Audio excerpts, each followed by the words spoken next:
प्रवेश करता हुआ, और वहां पर बीजेपी मुख्यालय में तमाम लोग बीजेपी के इस जननायक का प्रतीक्षा कर रहे हैं, इंतजार कर रहे हैं। वो जननायक जिसने गुजरात की धरती को भगवामय बना दिया और लगभग 27 साल बाद एक बार फिर से बीजेपी को इतनी बड़ी जीत दिलाई, वो जननायक इस वक्त बीजेपी मुख्यालय में पहुंचे हैं। और बीजेपी के कार्यकर्ता उनकी एक झलक पाने के लिए, जेपी नड्डा, आप देखिए, जेपी नड्डा ने, भाजपा के राष्ट्रीय अध्यक्ष जेपी नड्डा ने प्रधानमंत्री नरेंद्र मोदी का स्वागत किया, फूलों का गुलदस्ता देकर स्वागत किया। और इस वक्त आप देख रहे हैं, ये पहली तस्वीर है भाजपा मुख्यालय से, सीधा प्रधानमंत्री नरेंद्र मोदी पार्टी मुख्यालय में बीजेपी कार्यकर्ताओं के बीच, और फूलों की जो है पंखुड़ियों से प्रधानमंत्री नरेंद्र मोदी का स्वागत किया जा रहा है। तमाम लोग फूल जो हैं, फूलों की वर्षा कर रहे हैं। और एक कार्यकर्ता ने फूल के साथ साथ जो है उनका जो मोबाइल फोन था वो भी चला गया, जेपी नड्डा ने उनका मोबाइल फोन उठा करके वापस किया। तो देखिए बीजेपी के कार्यकर्ता, इस वक्त हमारे संवाददाता दोनों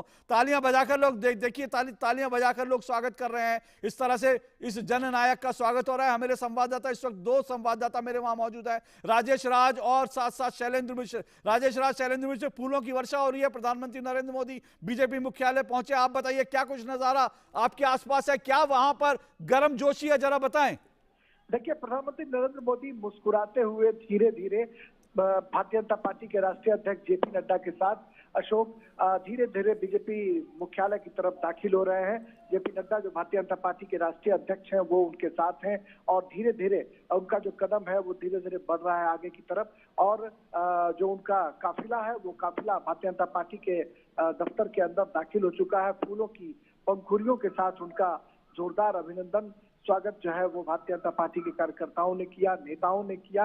पंक्तिबद्ध होकर अपने लोकप्रिय और जनप्रिय नेता को देखने के लिए यहाँ पर जो कार्यकर्ता हैं, नेता हैं, वो बेसब्री से सुबह से ही उनकी प्रतीक्षा कर रहे थे अशोक। और यह इंतजार की घड़ियां जो है वो अब खत्म हो चुकी हैं, और प्रधानमंत्री नरेंद्र मोदी अब भारतीय जनता पार्टी के मुख्यालय के भीतर दाखिल हो गए हैं। और अंदर जाने के बाद वो पुनः जो सभा स्थल है, जो अभिनंदन स्थल है, वहां तक वो आएंगे, और फिर वहां पर कार्यकर्ता जो सुबह से जमे हुए हैं वो पीएम मोदी का इस्तकबाल करेंगे, अभिनंदन करेंगे।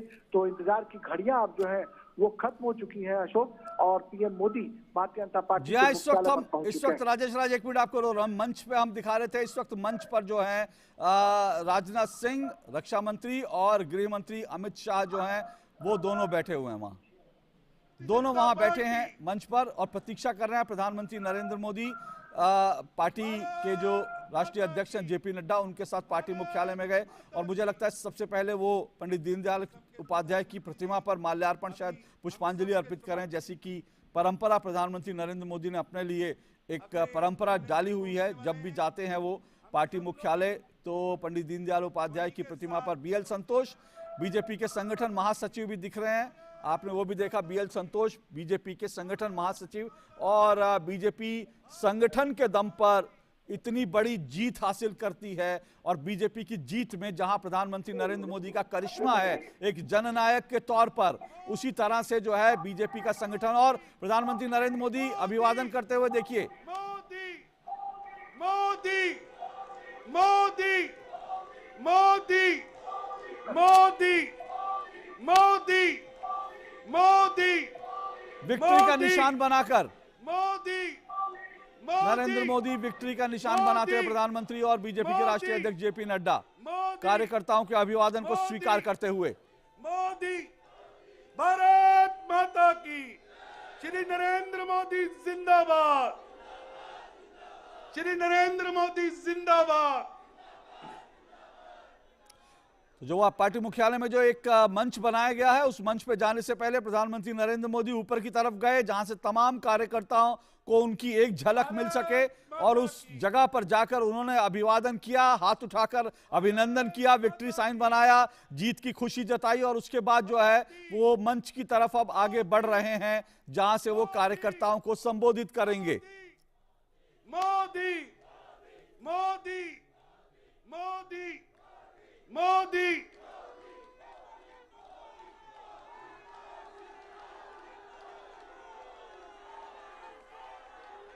अमित शाह और नरेंद्र मोदी आपको दिख रहे होंगे, इन दोनों ने गुजरात में जिस तरह से लगभग 150 सीटों पर इन दोनों ने प्रचार किया। और गुजरात के ये दो बड़े चेहरे, दो बड़े नायक, एक संगठन में, एक जो है चेहरे के रूप में, नायक के रूप में, और पीछे जो है अमित शाह संगठन को मजबूत बनाते हुए, और इन्होंने गुजरात की पूरी तस्वीर बदल कर रख दी है। रोशन करने वाले प्रधानमंत्री श्री नरेंद्र मोदी जी का और मंचस्थ सभी नेताओं का मैं स्वागत करता हूं और निवेदन करता हूं मंचस्थ नेताओं से, आप सभी बैठ जाइए। भारत माता की, श्री नरेंद्र मोदी जिंदाबाद।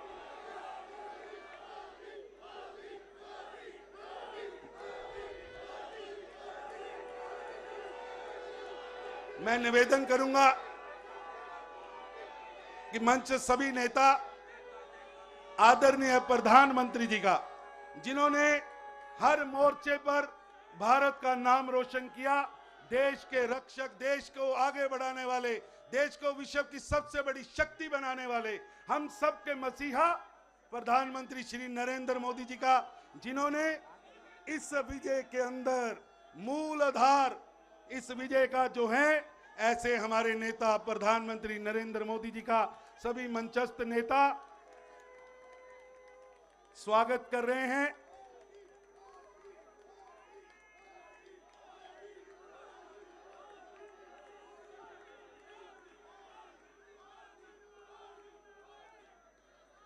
आप सभी से निवेदन है, कृपया बैठ जाइए। आपका जोश बता रहा है, कृपया बैठ जाइए।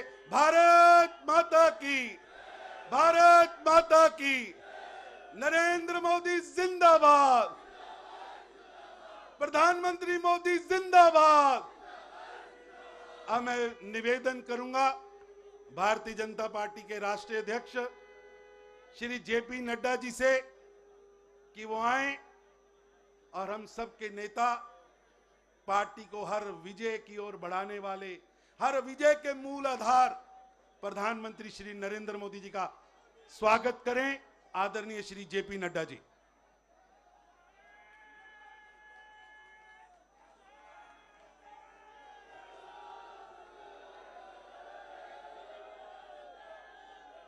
बोलिए भारत माता की, भारत माता की, भारत माता की। Bharatiya Janata party, Bharatiya Janata party, Bharatiya Janata party.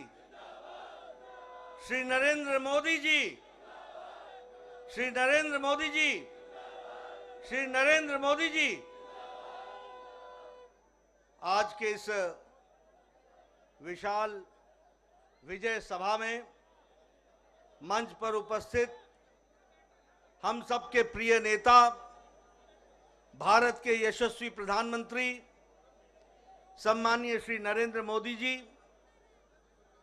मंचस्थ हमारे सभी वरिष्ठ नेता और यहां इतनी बड़ी संख्या में एकत्र आए, जोश से भरे हुए, ओतप्रोत होते हुए विजय के इस सभा में अपना योगदान करने के लिए दूर दूर से आए, आप सबकी ओर से और मैं अपनी ओर से और भारतीय जनता पार्टी के करोड़ों कार्यकर्ताओं की ओर से हम अपने यशस्वी प्रधानमंत्री श्री नरेंद्र मोदी जी का हार्दिक अभिनंदन करते हैं, स्वागत करते हैं।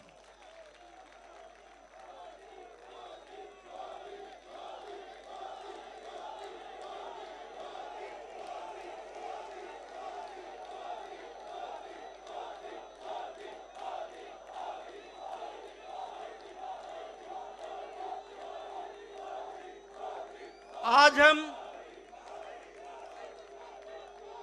आदरणीय प्रधानमंत्री जी का अभिनंदन और स्वागत करते हैं। साथ ही साथ गुजरात की जनता, गुजरात के कार्यकर्ता और तमाम कार्यकर्ता जो इस चुनाव में हिमाचल प्रदेश में, दिल्ली में लगे, उन सबको भी मैं तहे दिल से बहुत बहुत बधाई देता हूं और उनका भी अभिनंदन करता हूं।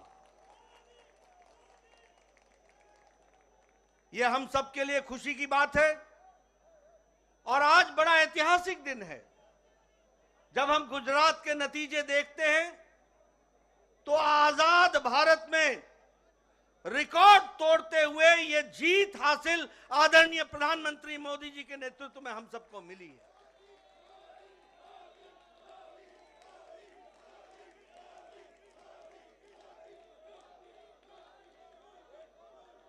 इस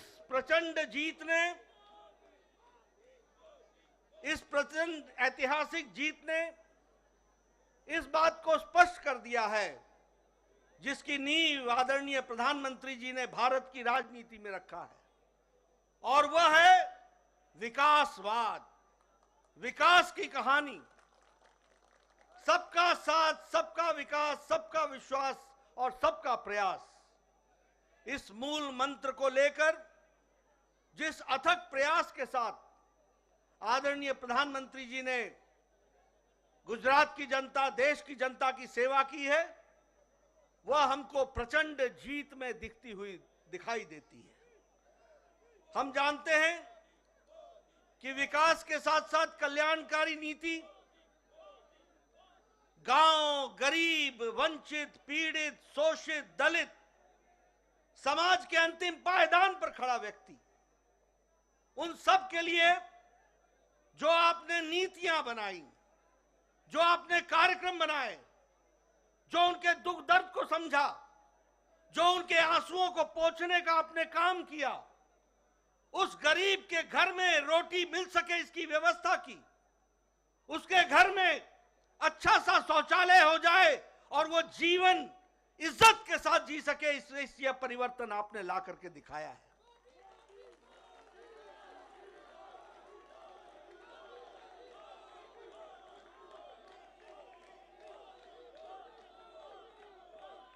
गरीब के घर में बिजली मिले 24 घंटे, उसको 2 वक्त की रोटी मिले, वह विकास करने के लिए उसकी शिक्षा की व्यवस्था हो, स्वास्थ्य की व्यवस्था हो, महिलाओं की चिंता हो, युवाओं की चिंता हो, किसानों को इज्जत से आगे बढ़ने का मौका मिले, ये सारी नीतियों को आपने प्रतिपादित किया है।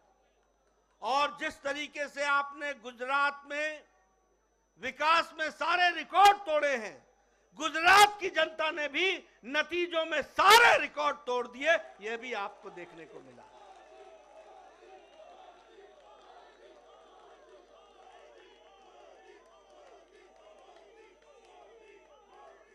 हमें मालूम है 52.5% वोट हमारे को मिला गुजरात में और उसके साथ साथ 156 सीटों पर हम विजय हासिल कर पाए हैं। जहां तक कांग्रेस का सवाल है, पिछले चुनाव में 41.4 से घट करके 27.3% पर कांग्रेस आकर के खड़ी हो गई है। एक तरीके से उनका वंशवाद, परिवारवाद, अकर्मण्यता और गैर जिम्मेदाराना विपक्ष, यह सब मिलाकर के उनकी स्थिति इस तरीके की बनाता है। मैं यह भी कहना चाहता हूं, एक नई पार्टी आई गुजरात का अपमान करने के लिए। वो नई पार्टी क्या करती थी? एक पेपर लेकर के आए उनके नेता और कहने लगे, ये देखो, इसको नोट कर लो, और मैं यहां भविष्यवाणी करता हूं कि गुजरात में सरकार उनकी पार्टी की आ रही है।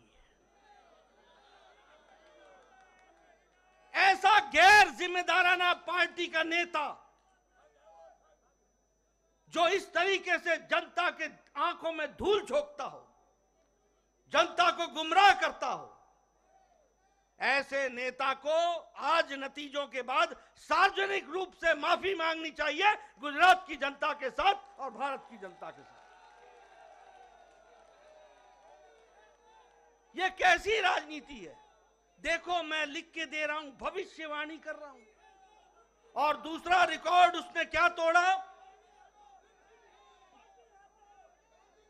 और दूसरा रिकॉर्ड क्या तोड़ा कि आजाद भारत में आज दिन तक ऐसा कोई नेता नहीं हुआ जो बोर्ड लेकर के चलता हो कि मैं कट्टर ईमानदार हूं। बोर्ड लेकर के ऐसे ऐसे अपने बारे में बताने की आवश्यकता पड़ जाए, आप समझ सकते होंगे कि ये कितने कट्टर बेईमान हैं। मैं आदरणीय प्रधानमंत्री जी ने हम सबका मार्गदर्शन करना है, मैं अधिक समय नहीं लूंगा, लेकिन मैं फिर से गुजरात में जो हमें सफलता आपने दिलाई और आपके नेतृत्व में हमें मिला है, और जिस हर्षोल्लास के साथ सारा देश हर्षोल्लास के साथ है, मैं आपको भी बधाई देता हूं और आदरणीय मोदी जी का अभिनंदन करता हूं, स्वागत करता हूं।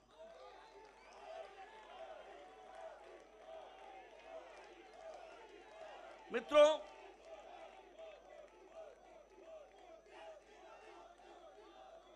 मैं हिमाचल प्रदेश के बारे में भी कहना चाहता हूं। हिमाचल प्रदेश के मैं कार्यकर्ताओं को बधाई देता हूं, अथक प्रयास उन्होंने किया, बहुत मेहनत की। यह ठीक है कि हमें सफलता नहीं मिली, लेकिन यह भी ध्यान रखना चाहिए कि राज जरूर बदला, लेकिन साथ में राजनीति के रिवाज भी बदले। पहले जब पार्टियां बदलती थी तो 5% से वोट का फर्क पड़ता था। आज ठीक है कि हमारी सरकार नहीं बन पाई, लेकिन हमारे को 0.9% यानी 0.90 यानी 1% से कम वोट से हमारा फर्क रहा है। इस बात को भी हमको समझना चाहिए। मैं कार्यकर्ताओं को बधाई देता हूं और साथ ही साथ जो सरकार में आने वाली पार्टी है उनका स्वागत भी करता हूं, अभिनंदन भी करता हूं। वो अच्छे काम में जुटे, अच्छे काम में, विकास में हम उनका साथ देंगे, लेकिन हम निश्चित रूप से एक कारगर विपक्ष की भूमिका निभाते हुए हिमाचल की जनता के इंटरेस्ट को और उनके हितों की चिंता करते हुए हम काम करेंगे। मैं यह भी बताना चाहता हूं कि वहां भी पंजाब से सटा हुआ, जहां आम आदमी पार्टी की सरकार है, उनसे सटा हुआ हिमाचल प्रदेश है। 67 सीटें चुनाव लड़ने आए थे और मैंने कहा था कि खाता तो खुलना छोड़ो, इनकी जमानत जब्त होगी, और 67 की 67 सीटों पर जमानत जब्त हुई और 25 सीटों पे नोटा से भी कम वोट आए हैं। 25 सीटों पे नोटा से भी कम वोट आए। मित्रों, अगर मैं दिल्ली की बात करूं, हमारे कार्यकर्ताओं ने बहुत मेहनत की, बहुत मेहनत की। मैं दिल्ली के कार्यकर्ताओं का अभिनंदन करता हूं, अभिवादन करता हूं। मैं ये भी बताना चाहता हूं कि यहां की दिल्ली की सरकार ने एमसीडी का 33,000 करोड़ रुपए जो एमसीडी को देने थे, वो देने से वंचित रखा। मैं ये भी बताना चाहता हूं कि 720 करोड़ रुपए जो स्वास्थ्य के लिए देने थे, उससे देने से उन्होंने एमसीडी को वंचित रखा। मैं यह भी बताना चाहता हूं कि लगभग 450 करोड़ जो शिक्षा पे खर्च होना था, ये दिल्ली के हितकारी बोलते हैं अपने आप को, इन्होंने जितना दिल्ली का हित का खनन किया है वह आपके सामने रखना चाहता हूं। शिक्षा में भी 450 करोड़ रुपए जो एमसीडी को देना था, वह देने से उन्होंने वंचित रखा। और इतना ही नहीं, जब म्युनिसिपल कॉर्पोरेशन ने कहा कि हम अपने बॉन्ड्स, म्युनिसिपल बॉन्ड्स बना करके हम जनता से पैसा उठाते हैं, हम मार्केट से पैसा उठाते हैं, लेकिन हम दिल्ली की जनता की सेवा करने के लिए आतुर हैं, तो उसका भी परमिशन यहां की दिल्ली की सरकार, जो दिल्ली विरोधी है, उसने नहीं दिया। इसके बावजूद भी हमारे कार्यकर्ताओं ने शानदार प्रदर्शन करते हुए एक शानदार तरीके से चुनाव को लड़ा और बहुत कम अंतर है। और मैं जरूर कहूंगा कि एक अच्छी विपक्ष की भूमिका हम निभाते हुए उसको भी हम आगे बढ़ाएंगे और उसको भी हम पूरा करेंगे। मैं मित्रों, आपके और आदरणीय प्रधानमंत्री जी के बीच में बहुत समय नहीं लेना चाहता। आज एक बाई इलेक्शन हुआ है जिसमें बिहार में हम कुर्नी में बाई इलेक्शन जीते हैं। यह चुनाव जब से जनता दल यूनाइटेड हमसे अलग हटी और महागठबंधन में गई और ये कहते थे कि अब ये गठबंधन का कोई तोड़ नहीं है, इस महागठबंधन को भी दूसरी बार हराते हुए कुर्नी की भी विधानसभा भारतीय जनता पार्टी ने एक तरफा जीती है। ये बिहार के आने वाले नतीजों के बारे में इंगित करता है, बिहार के आगे के चुनाव के बारे में इंगित करता है। ये दूसरा चुनाव है जब नीतीश जी आरजेडी से मिल गए और कहा कि ये तो अब बड़ा भारी कास्ट का अलायंस होगा। हम इनको भी ये बता देना चाहते हैं कि आदरणीय मोदी जी के नेतृत्व में चाहे उत्तर प्रदेश हो चाहे बिहार हो, मैथमेटिक्स नहीं चलता, केमिस्ट्री चलती है, प्यार चलता है और लोग विकास को वोट देते हैं, आदरणीय प्रधानमंत्री जी को वोट देते हैं। मित्रों, हम इसी तरीके से आगे बढ़ेंगे। आज आपके और प्रधानमंत्री जी के बीच में ज्यादा समय न रहता हुआ, आज सच में ऐतिहासिक दिन है जिस दिन आजादी के बाद गुजरात में हमने सारे रिकॉर्ड आदरणीय प्रधानमंत्री जी के नेतृत्व में तोड़े। और मित्रों, ये भी याद रखना कि प्रधानमंत्री जी ने जितनी अथक मेहनत चुनाव में करते हैं वो हम सब के लिए अनुकरणीय है, वो हम सब के लिए दिशा देता है, वो हम सबको बताता है कि किस तरीके से भारत की जनता को आगे बढ़ाने के लिए आदरणीय प्रधानमंत्री जी दिन रात काम करते हैं। मैं इन्हीं शब्दों के साथ पुनः उनका हार्दिक अभिनंदन करता हूं, स्वागत करता हूं और उनका जो मार्गदर्शन हमको मिलेगा, मैं विश्वास दिलाता हूं कि भारतीय जनता पार्टी के करोड़ों कार्यकर्ता आपके रास्ते पर चलेंगे और आपके माध्यम से देश को आगे बढ़ाने में अपना योगदान करेंगे। इन्हीं शब्दों के साथ बहुत बहुत धन्यवाद। भारत माता की, भारतीय जनता पार्टी, श्री नरेंद्र मोदी जिंदाबाद। अब मैं निवेदन करूंगा भारत के प्रधानमंत्री श्री नरेंद्र मोदी जी से, जो हर जीत का आधार है, मूल आधार है, हमारे नेता हमें संबोधित करें, हम सबका मार्गदर्शन करें।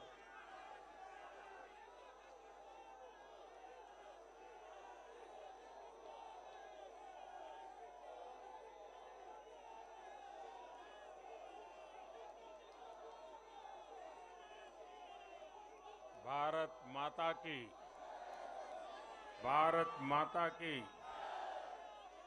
भारत माता की।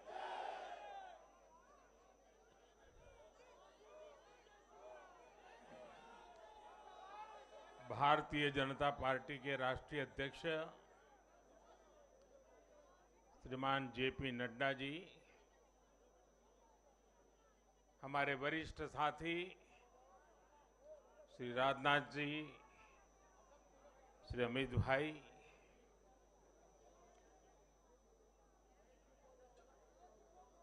सभी प्यारे साथियों, मैं सबसे पहले जनता जनार्दन के सामने नतमस्तक हूं।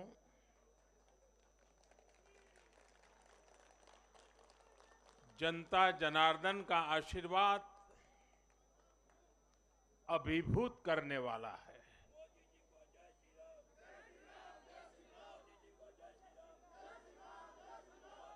श्रीमान जेपी नड्डा जी के नेतृत्व में भारतीय जनता पार्टी के कार्यकर्ताओं ने जो परिश्रम किया है, उसकी खुशबू आज हम चारों तरफ अनुभव कर रहे हैं।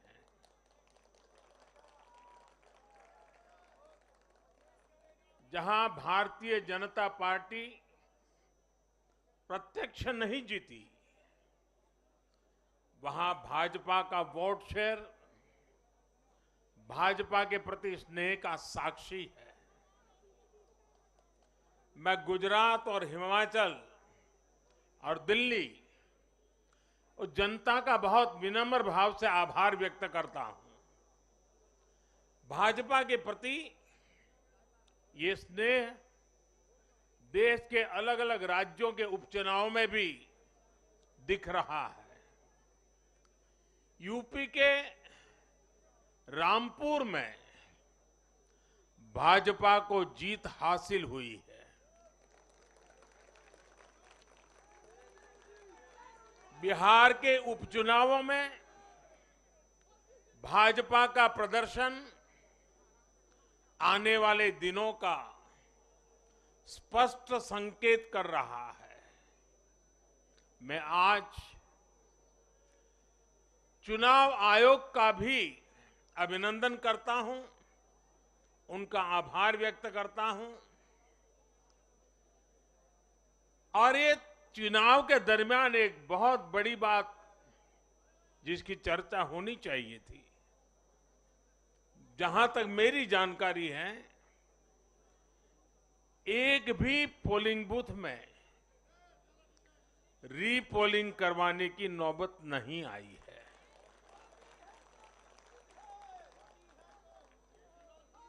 मतलब कि सुख और शांतिपूर्ण रूप से लोकतंत्र की भावनाओं को पूरी तरह लेटर एंड स्पिरिट में स्वीकार करते हुए मतदाताओं ने लोकतंत्र के उस उत्सव को बहुत बड़ी ताकत दी है और इसके लिए भी चुनाव आयोग अभिनंदन का अधिकारी है। इस चुनाव में हिस्सा लेने वाले हर राजनीतिक कार्यकर्ता को, हर दल को भी मैं साधुवाद देता हूं। साथियों, आज मैं हिमाचल के हर मतदाता का भी बहुत बहुत आभारी हूं। जैसे अभी नड्डा जी बता रहे थे, हिमाचल के चुनाव में 1% से भी कम अंतर से ये हार जीत का फैसला हुआ है। 1% से भी कम। इतना कम अंतर से हिमाचल में कभी नतीजे नहीं आए हैं। हिमाचल में हर 5 वर्ष में सरकारें बदली हैं, लेकिन हर में जब बदलाव हुआ है, कभी 5%, कभी 6%, कभी 7%। जीतने वाले और हार वाले के बीच में अंतर रहा है। इस बार 1% से भी कम। इसका मतलब है कि जनता ने भी भारतीय जनता पार्टी को विजय बनाने के लिए भरसक प्रयास किया है। मैं हिमाचल की जनता को आश्वस्त करता हूं कि भाजपा भले ही 1% से पीछे रह गई, लेकिन विकास के लिए हमारी प्रतिबद्धता 100% रहेगी।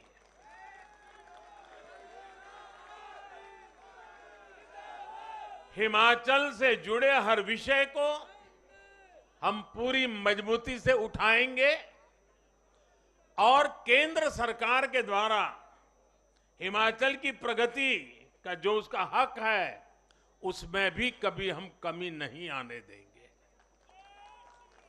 अभी जो मैंने दिल्ली का वर्णन सुना कि किस प्रकार से दिल्ली कॉरपोरेशन को विफल करने के इरादे से जनता के साथ धोखा किया गया, ये काम हम नहीं करते हैं। हम हिमाचल की प्रगति के लिए भी भारत सरकार की प्रतिबद्धता वैसी ही बनी रहेगी। साथियों, बीजेपी को मिला जन समर्थन इसलिए भी महत्वपूर्ण है क्योंकि ये ऐसे समय में आया है जब भारत अमृत काल में प्रवेश कर चुका है।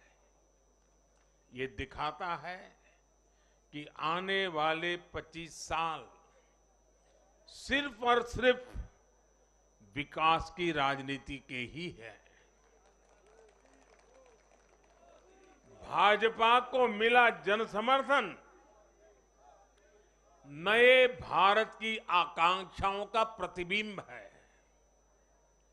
भाजपा को मिला जन समर्थन भारत के युवाओं की युवा सोच का प्रकटीकरण है। भाजपा को मिला जन समर्थन गरीब, दलित, वंचित, पिछड़े, शोषित, आदिवासियों के सशक्तिकरण के लिए है। लोगों ने भाजपा को वोट दिया क्योंकि भाजपा का हर सुविधा को प्रत्येक गरीब, मध्यम वर्गीय परिवार तक जल्द से जल्द पहुंचाना चाहती है। लोगों ने भाजपा को वोट दिया क्योंकि भाजपा देश के हित में बड़े से बड़े और कड़े से कड़े फैसले लेने का दम रखती है।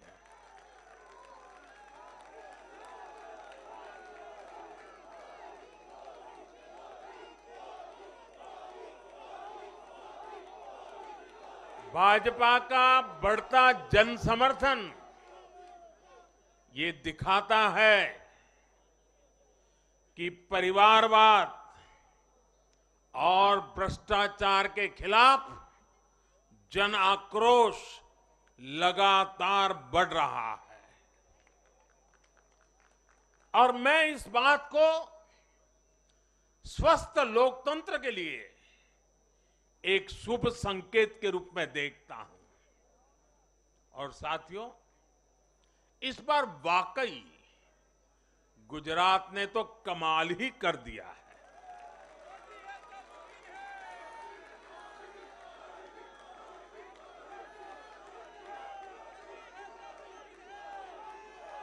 मैं नड्डा जी सहित सभी भाजपा कार्यकर्ताओं को बधाई देता हूं और विशेष रूप से मैं गुजरात की जनता को भी नमन करता हूं। चुनावों के दौरान मैंने गुजरात के भाई बहनों और युवाओं से कहा था कि इस बार नरेंद्र का रिकॉर्ड टूटना चाहिए। और मैंने वादा किया था कि भूपेंद्र नरेंद्र का रिकॉर्ड तोड़े, इसलिए नरेंद्र जी जान से मेहनत करेगा।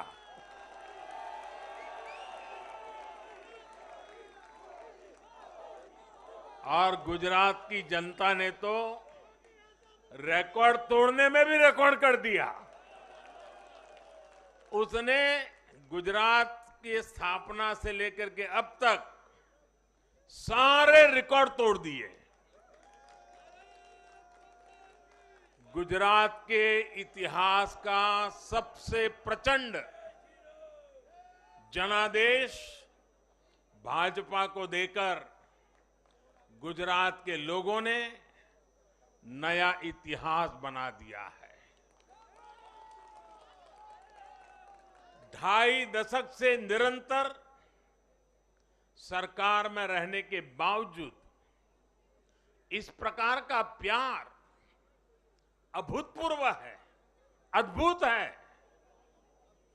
लोगों ने जाति, वर्ग, समुदाय और हर तरह के विभाजन से ऊपर उठकर भाजपा को वोट दिया है। भारतीय जनता पार्टी गुजरात के हर घर का हिस्सा है, गुजरात के हर परिवार का हिस्सा है। साथियों, इस चुनाव में गुजरात में 1 करोड़ से भी ज्यादा ऐसे वोटर्स थे जिन्होंने मतदान किया, लेकिन ये वो मतदाता थे जिन्होंने कभी भी कांग्रेस के कुशासन को, उसकी बुराइयों को देखा नहीं था। वे फ्रेश थे, उन्होंने सिर्फ भाजपा की ही सरकार को देखा था। और युवाओं की तो प्रकृति होती है कि वो हमेशा सवाल पूछते हैं, जांचते हैं, परखते हैं, उसके बाद किसी फैसले पर पहुंचते हैं।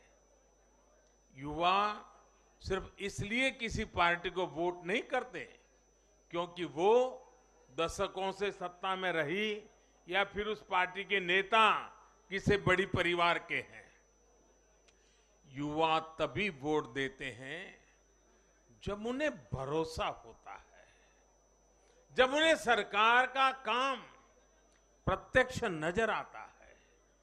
और इसलिए आज युवाओं ने जब भाजपा को भारी संख्या में वोट दिया है, सीट से लेकर वोट तक के सारे रिकॉर्ड तोड़ दिए हैं, तो इसके पीछे का संदेश बहुत स्पष्ट है।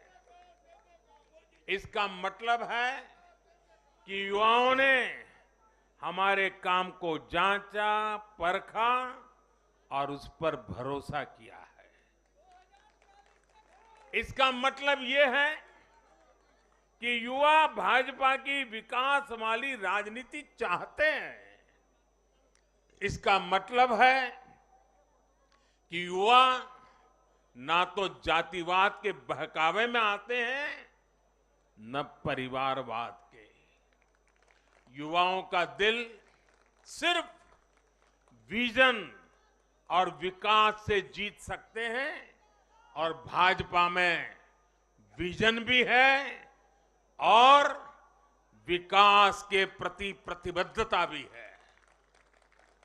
साथियों, आज एक और बात याद करने वाली है।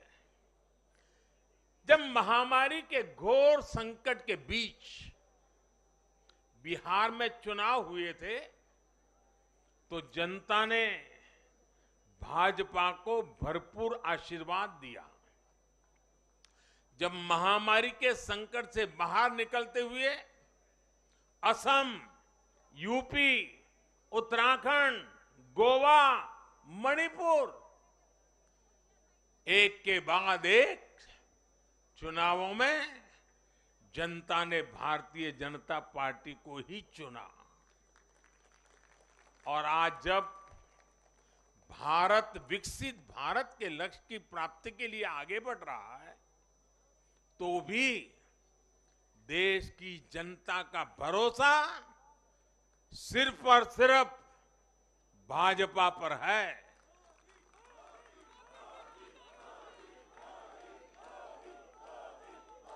मैं बड़े बड़े एक्सपर्ट्स को भी ये याद दिलाना चाहता हूं कि गुजरात के इस चुनाव में भाजपा का आह्वान था, विकसित गुजरात से विकसित भारत का निर्माण। गुजरात के नतीजों ने सिद्ध किया है कि सामान्य मानवी में विकसित भारत के लिए कितनी प्रबल आकांक्षा है। संदेश साफ है, जब देश के सामने कोई चुनौती होती है तो देश की जनता का भरोसा भाजपा पर होता है। जब देश पर कोई संकट आता है तो देश की जनता का भरोसा भाजपा पर होता है। जब देश बड़े लक्ष्य तय करता है तो उनकी प्राप्ति के लिए देशवासियों का भरोसा भाजपा पर होता है। जब देश की आकांक्षाएं चरम पर होती हैं तो भी उनकी पूर्ति के लिए देश की जनता का भरोसा भाजपा पर ही होता है।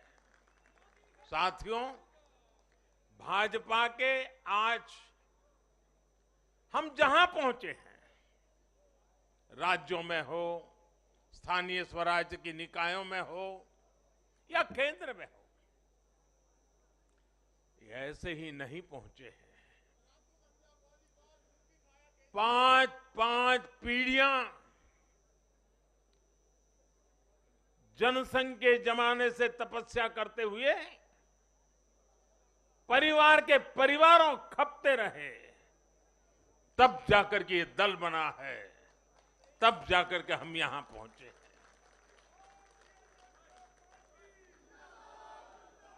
भाजपा के लिए लाखों समर्पित कार्यकर्ताओं ने अपना जीवन खपा दिया है। व्यक्तिगत सुख, व्यक्तिगत आकांक्षाएं, व्यक्तिगत खुशी, व्यक्तिगत महत्वाकांक्षा, व्यक्तिगत सफलता, इन सबको तिलांजलि देकर भाजपा का प्रत्येक कार्यकर्ता समाज और देश की सेवा करने में, समाज और देश को सशक्त करने में जुटा रहता है। हम विचार पर भी बल देते हैं और व्यवस्था को भी सबल बनाते रहते हैं। भाजपा अपने कार्यकर्ताओं की अथाह संगठन शक्ति पर भरोसा करके ही अपनी रणनीति बनाती है और सफल भी होती है।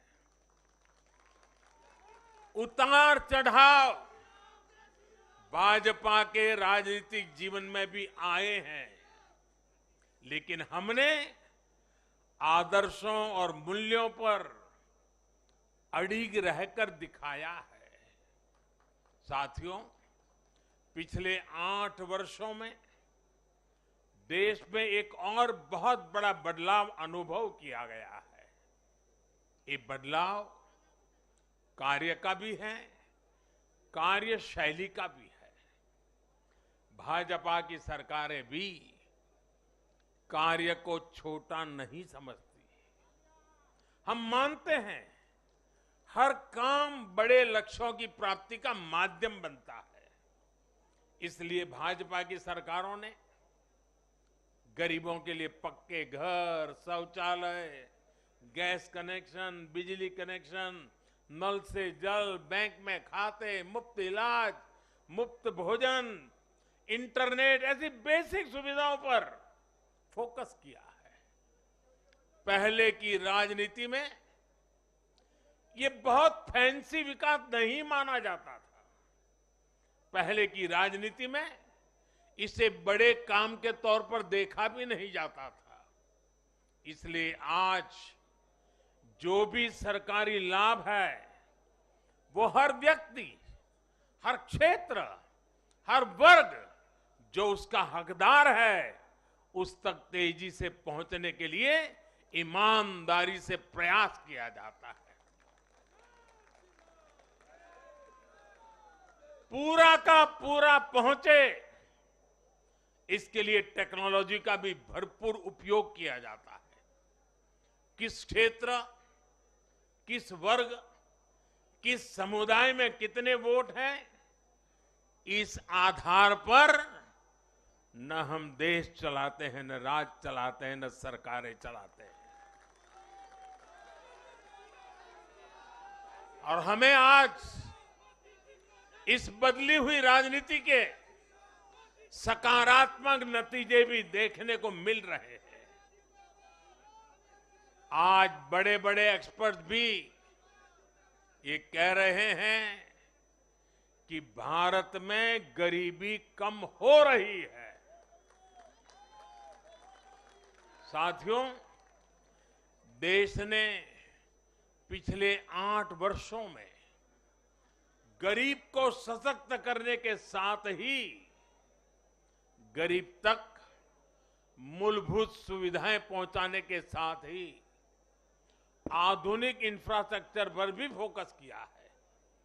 रोड हो, रेल हो, एयरपोर्ट हो, टनल्स हो, सोलर पावर प्लांट हो, स्टेडियम हो, ऑप्टिकल फाइबर नेटवर्क हो, जो भी हो, सबसे उत्तम हो, सबसे श्रेष्ठ हो, ये आकांक्षा लेकर आज भारत चल रहा है।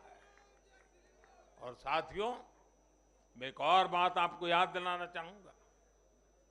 हम सिर्फ घोषणा करने के लिए घोषणा नहीं करते, हम राष्ट्र निर्माण के व्यापक मिशन के लिए निकले हुए लोग हैं। इसलिए सिर्फ 5 वर्ष के राजनीतिक नफा नुकसान को देखते हुए हम कोई भी घोषणा नहीं करते। हमारी हर घोषणा के पीछे एक दूरगामी लक्ष्य होता है, एक रोड मैप होता है। ये बात स्पष्ट है कि देश आज शॉर्टकट नहीं चाहता।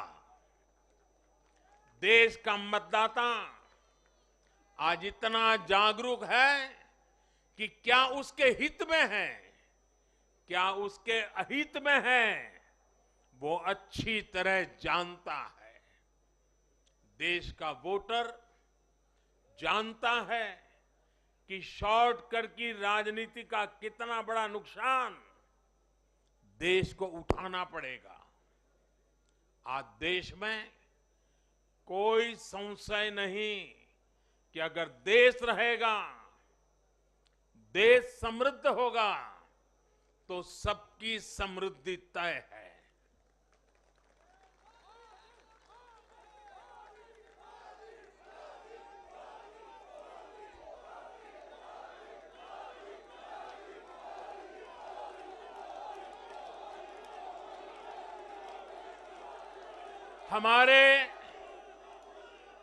हमारे पूर्वजों के पास अनुभव का अगाध ज्ञान था और अनुभव के निचोड़ से कहावतें बनती थी।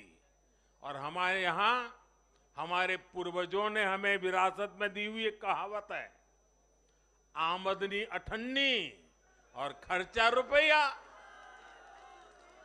अगर ये वाला हिसाब रहेगा तो क्या स्थिति होगी, ये हम दुनिया में हमारे अड़ोस पड़ोस में आज भली भांति देख रहे हैं। और इसलिए आज देश बहुत सतर्क है। देश के हर राजनीतिक दल को ये याद रखना होगा कि चुनावी हथकंडों से किसी का भला नहीं हो सकता। साथियों, आज के जनादेश में एक और संदेश है। समाज के बीच दूरियां बढ़ाकर राष्ट्र के सामने नई चुनौतियां खड़ी करके जो राजनीतिक दल तत्कालिक लाभ लेने की फिराक में रहते हैं, उन्हें देश की जनता, देश की युवा पीढ़ी देख भी रही है और समझ भी रही है।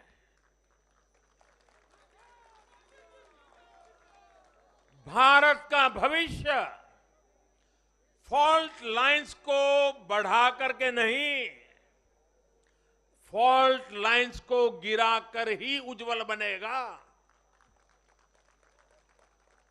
कभी भाषा की दीवार, कभी रहन सहन, कभी क्षेत्र, कभी खान पान, कभी ये वर्ग, कभी वो वर्ग। लड़ने के लिए तो सैकड़ों वजह हो सकती हैं, लेकिन जुड़ने के लिए एक वजह ही काफी है। ये मातृभूमि, ये धरती, ये देश, ये हमारा भारत।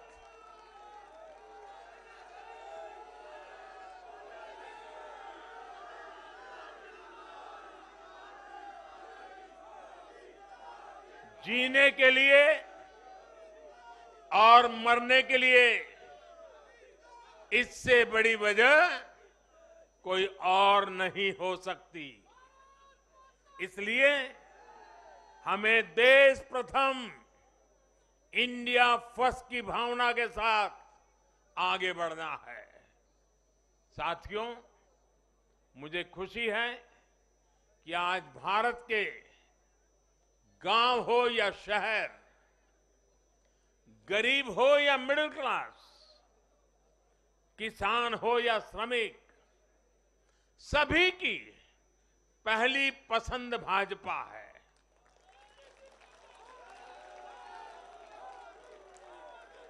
भाजपा को गुजरात के आदिवासी क्षेत्रों का भी अभूतपूर्व आशीर्वाद मिला है।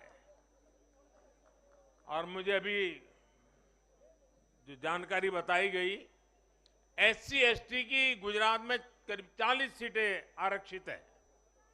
40 में से 34 सीटें थंबिंग मेजोरिटी से भारतीय जनता पार्टी जीती है।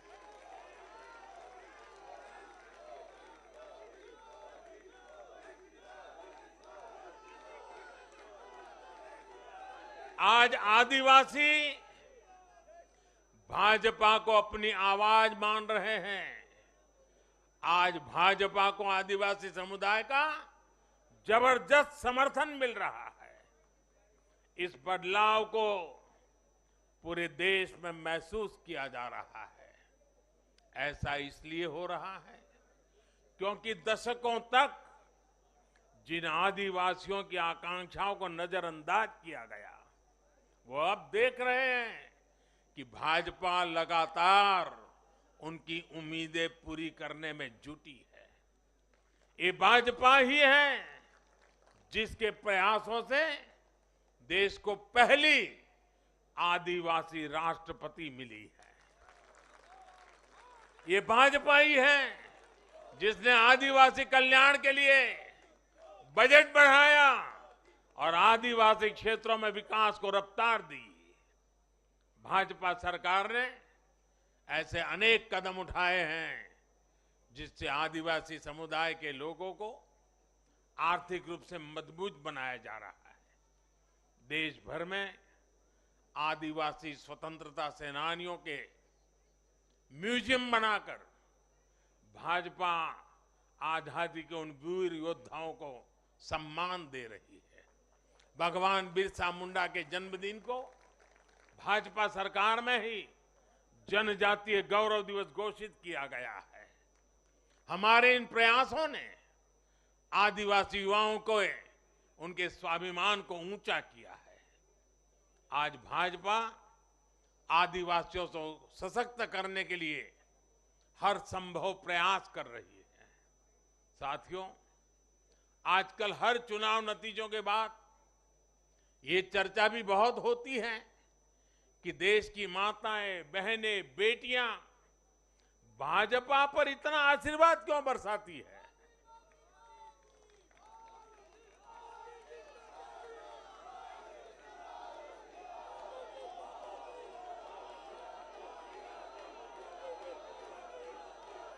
अगर कोई ईमानदारी से आत्मचिंतन करे तो ये पाएगा कि आजादी के बाद से पहली बार आज देश में एक ऐसी सरकार है जो महिलाओं की समस्याएं, उनकी चुनौतियां, उनकी आवश्यकताएं, उनकी आकांक्षाएं, उसे समझने का लगातार प्रयास कर रही है और उसके अनुसार काम की योजना बनाती है। गांव देहात से लेकर शहर तक, घरेलू कार्य में व्यस्त महिला से लेकर स्वरोजगार करने वाली या किसी रोजगार से जुड़ी महिलाओं के लिए जितना भाजपा सरकार ने किया है उतना पहले किसी भी सरकार ने नहीं किया। महिलाओं के लिए पहले की सरकारों के 70 साल के कार्यों की तुलना में भाजपा सरकार के 7-8 साल के कार्य कहीं ज्यादा है।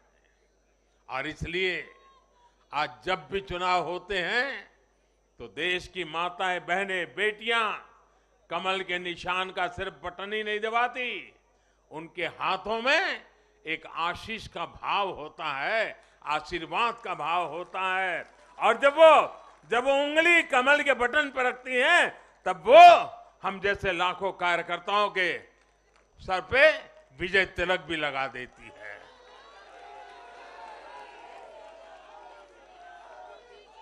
महिलाओं के मुद्दे भाजपा के लिए चुनावी मुद्दे नहीं है, बल्कि भाजपा की हर योजना का वो प्राण तत्व है।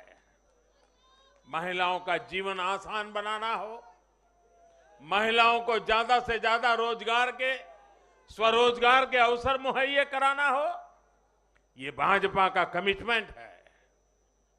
मैं इसे अपनी सरकार का सौभाग्य मानता हूं कि हमें महिला सशक्तिकरण के लिए इतना कुछ करने का मौका देश की जनता ने दिया है। साथियों, आने वाला समय देश के लिए, हम सभी के लिए बहुत महत्वपूर्ण है। सबका साथ, सबका विकास, सबका विश्वास और सबका प्रयास, इस भावना पर आगे बढ़ते हुए हमें विकसित भारत के लिए काम करना है। हमें मिलकर एक दूसरे के साथ काम करना है।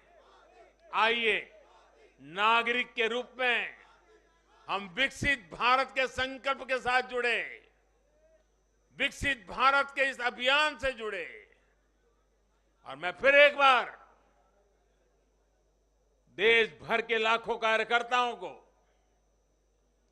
5-5 पीढ़ी की तपस्या को आगे बढ़ाने के लिए हृदय से धन्यवाद करता हूं, अभिनंदन करता हूं। मैं जनता जनार्दन को भी प्रणाम करता हूं। उनके निरंतर आशीर्वाद हमारे लिए नित्य नूतन ऊर्जा बन जाते हैं। ये निरंतर समर्थन हमें सात्विक भाव से, सेवा भाव से, समर्पण भाव से कार्य करने की शक्ति देता है। जब हमें जनता जनार्दन का आशीर्वाद मिलता है तो हमें अधिक परिश्रम करने की प्रेरणा जगती है, अधिक पुरुषार्थ करने का संकल्प जगता है और संकल्पों को सिद्ध करने के लिए जीवन खपा दे करके सिद्धि तक पहुंचाने के लिए हम लगे रहते हैं, क्योंकि जनता जनार्दन, इसे हम ईश्वर का रूप मानते हैं। और यही सामर्थ्य, यही शक्ति एक सेवक के भाव से, सेवा भाव से, समर्पण की अप्रतिम राह को पकड़ते हुए चलते रहना, चलते रहना, चलते रहना, चरैवेति चरैवेति चरैवेति, इसी मंत्र को लेकर के हम चल रहे हैं। भाइयों बहनों, इस चुनाव में अब बहुत लोगों को जानने पहचानने का भी अवसर मिल चुका है। पिछले कुछ चुनावों का एक बड़े कैनवास पर एनालिसिस करना चाहिए कि जो अपने आप को न्यूट्रल कहते हैं, जिनका न्यूट्रल होना जरूरी होता है, वो कहां खड़े होते हैं, कब कैसे रंग बदलते हैं और कैसे कैसे खेल खेलते हैं, वो अब देश को जान लेना बहुत जरूरी है, बहुत जरूरी है। उत्तराखंड का इतना बड़ा चुनाव हुआ, कितनी जमानतें जब्त हुई, किसकी हुई, कोई चर्चा नहीं। हिमाचल में इतना बड़ा चुनाव हुआ, कितने लोगों की जमानत जब्त हुई, कितने लोगों का बुरा हाल हुआ, कोई चर्चा नहीं। भाइयों बहनों, उन लोगों को भी जानना चाहिए, पहचानना चाहिए कि ये भी ठेकेदार है।